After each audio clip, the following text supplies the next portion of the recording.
Operation بنیانم مرصوص مارکہ حق کی جب بھی بات ہوگی تب ان شہداء کی ضرور بات ہوگی کہ جب 31 جنازے اور ان میں معصوم بچوں کے جنازے جب پاکستان نے اٹھائے تو پھر پاک فوج کے لیے یہ ریڈ لائن کراس ہو چکی تھی. جس جگہ پر موجود ہوں ارتضیٰ بھی تھا، کرنل ظہیر کا بیٹا. کرنل ظہیر وہ جو LOC پر موجود تھے. کرنل ظہیر کے جو لفظ سے انہیں ذرا غور سے سنیے گا. انہوں نے کہا کہ سر اس سے آگے اب پنڈی کے لیے میری اہلیہ اور میرا بڑا بیٹا یہ اس جنازے کو لے کر جائیں گے. میں واپس بارڈر پر جاؤں گا اور میں لڑوں گا، میں اس وطن کے لیے لڑوں گا.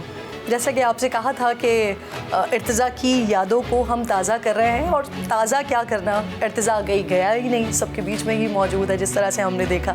تو اب میں ارتضیٰ کی فیملی کے ساتھ موجود ہوں. کرنل ظہیر کسی تعارف کے محتاج نہیں ہے کہ بہت پیارے سے بھائی منتظر میرے ساتھ موجود ہیں، اور ارتضیٰ کی والدہ میرے ساتھ موجود ہیں. السلام علیکم. سب سے پہلے تو آپ بتائیے کرنل صاحب، آپ اس وقت فیلڈ میں موجود تھے جس وقت یہ سارا واقعہ ہوا، اور آپ دو بدو تھے اس وقت دشمن کے ساتھ.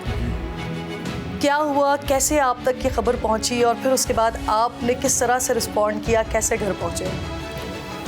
بسم اللہ الرحمن الرحیم.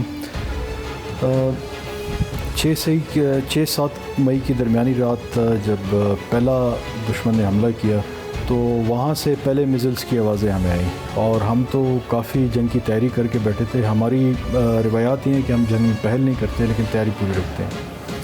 مجھے یہ لگا کہ شاید وہ لوگ اتنے تیار نہیں تھے، کیونکہ جس طریقے سے ہم نے ان پہ حملہ کیا میرے پورے سیکٹر میں خاص طور پہ، تو شاید وہ ان کو وقت لگا تھوڑا نبرد آزما ہوتے ہوئے. ارتضیٰ کی شہادت ہوئی ہے 3:45 بجے، اذانیں ہو رہی تھی اس ٹائم، فجر کی اذانوں کے ٹائم اس کی شہادت ہوئی ہے.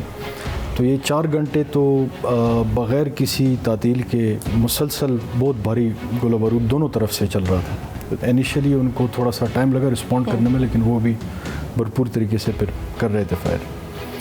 تو وہ ایک پیٹرول نے مجھے بڑا آکوپائڈ رکھا ہوا تھا، کیونکہ میں نہیں چاہتا تھا کہ میری کوئی کیجویلٹیز ہوں. اور اسی طرح سول انتظامیہ کے ساتھ بھی میں رابطے میں تھا، جو ہم نے ان کے لحاظ سے بھی پلاننگ کی تھی کہ جنگ شروع ہوتی ہے تو ہم نے کیسے رسپونڈ کرنا ہے، کیا کیا ترتیب لانا ہے، کیا ایکشنز ہوں گے. ان کے ساتھ بھی میں رابطے میں تھا. اس پیٹرول کے ساتھ میں ڈائریکٹ کمیونیکیشن میں بھی تھا اس کے کمپنی کمانڈر کے ساتھ. تو اس کے پیچھے کے بعد دیگرے 3 کوڈ کاپٹرز آئے دشمن کے، اور الحمدللہ ہم تینوں کوڈ کاپٹرز ہم نے اڑا دیے ان کے.